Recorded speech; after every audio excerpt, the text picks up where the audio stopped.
किया और बराबर का दर्जा रखने का काम किया।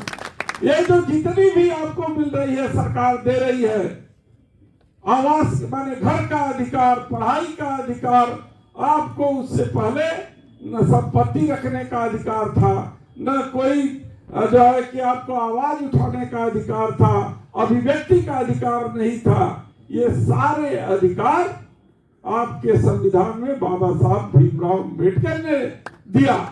और तब हम जाकर के आज हम प्रधान से लेकर के प्रधानमंत्री का चुनाव करते हैं। साथी, लोकतंत्र में व्यवस्था थी कि हर 5 साल में हमारे जैसे जनप्रतिनिधियों को आपकी अदालत में जाना पड़ता है। प्रभु नारायण जी को मैं बधाई दूंगा कि हर बार अपने आपकी अदालत में जाते हैं और कुछ परसेंटेज ज्यादा मार्क पा करके इस सिद्धांत को पास करते हैं। ऐसे जनप्रतिनिधि जो आज हमारी बागडोर लेकर के आगे चल रहे हैं, मैं पूरी तरीके से इस बात से मुतमईन हूं कि आपके नेतृत्व में जो चुनाव चल रहा है, उस चुनाव में निश्चित रूप से हम भारतीय जनता पार्टी को पछाड़ करके यहाँ से भेजेंगे।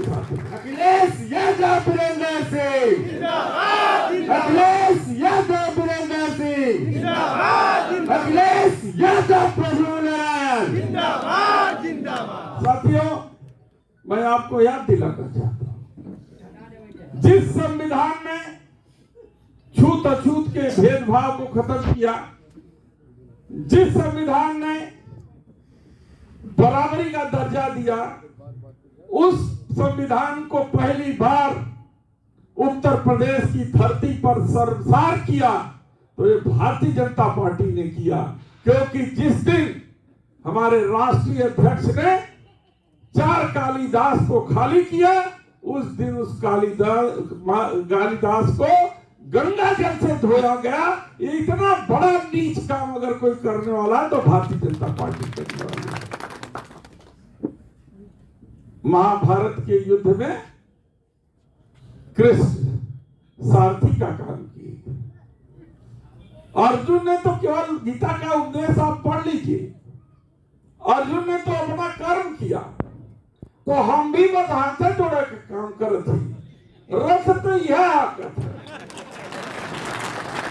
और आप जैसे लोग जब इनके साथ हमारे साथ खड़े हैं तो मुझे जीतने में किसी भी तरह का शंका नहीं है। साथियों, कभी कभी किसी वक्ता ने कह दिया जाति में पैदा होना अपने बस में नहीं है, लेकिन विचार रखना, विचारवादी होना अपने बस में है।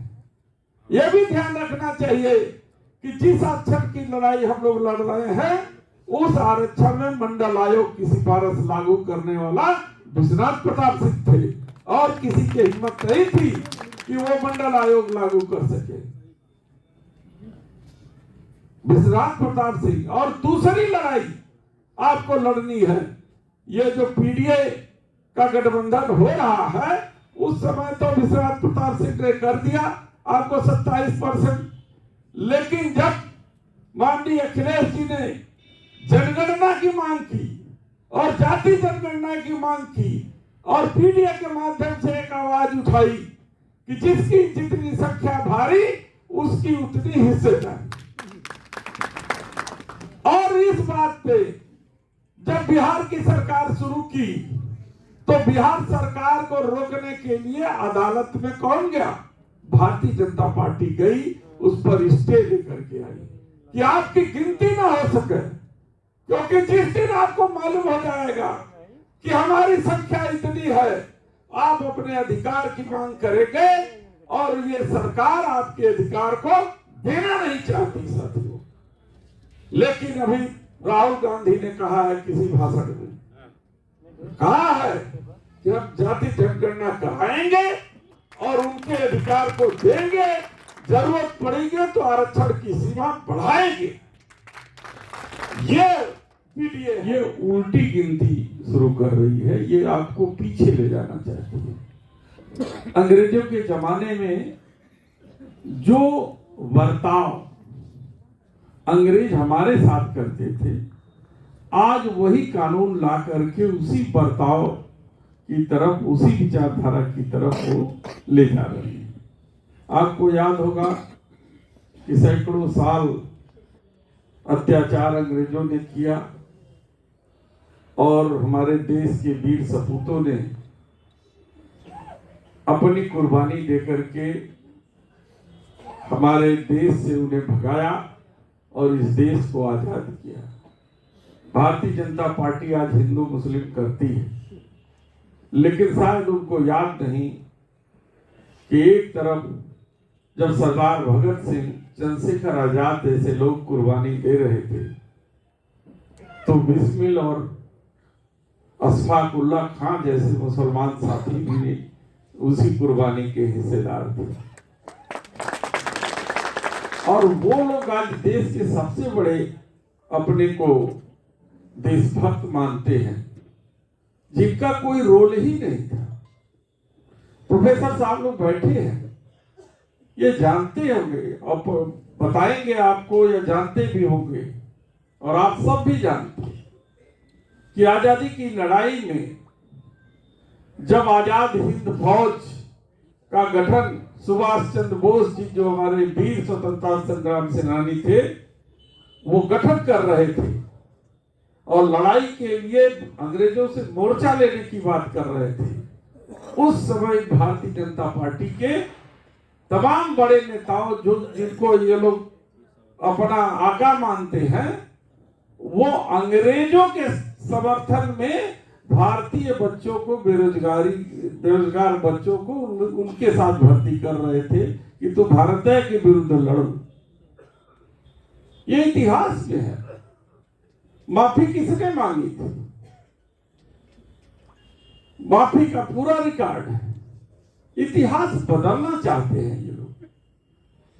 बाबा साहब भीमराव अंबेडकर जी ने जब ये देश आजाद हुआ तो सबसे बड़ी चिंता थी कि अंग्रेजों से तो हम आजादी दिला दिए, लेकिन ये जो हिंदुस्तानी अंग्रेज अपने देश में है, इनकी मानसिकता से कैसे हम आजादी दिलाएं। वो गांव में बैठा हमारा गरीब, वो रोज कमाने खाने वाला व्यक्ति जो अपनी आवाज भी नहीं उठा सकता, हम उसको न्याय कैसे दिलाएं? आजाद तो हो गया, लेकिन देश के कुछ चंद लोगों के हाथ में इस देश की आजादी गुलाम बन के न रह जाए। वो न्याय, जिस न्याय की लड़ाई में सारे देश के लोगों ने अपनी कुर्बानी दी, उन तक न्याय न पहुंच पाए तो ऐसी आजादी का कोई मतलब नहीं रहेगा। तब इन देश के कुछ चुनिंदा लोगों ने मिल करके एक संविधान सभा की गठन किया, और जिसमें जिनको ये कहा गया कि आप उस समय 1 साल के अंदर आप ऐसे संविधान की रचना करो जिसमें समाजवादी व्यवस्था हो, जिसमें समतामूलक समाज को न्याय मिले, जिसमें गांव में बैठा हुआ एक गरीब व्यक्ति को इंसाफ मिल सके, ऐसा आप जो है ये संविधान बनाओ। उन लोगों ने मिल करके इस देश को ऐसा ही संविधान दिया जिसमें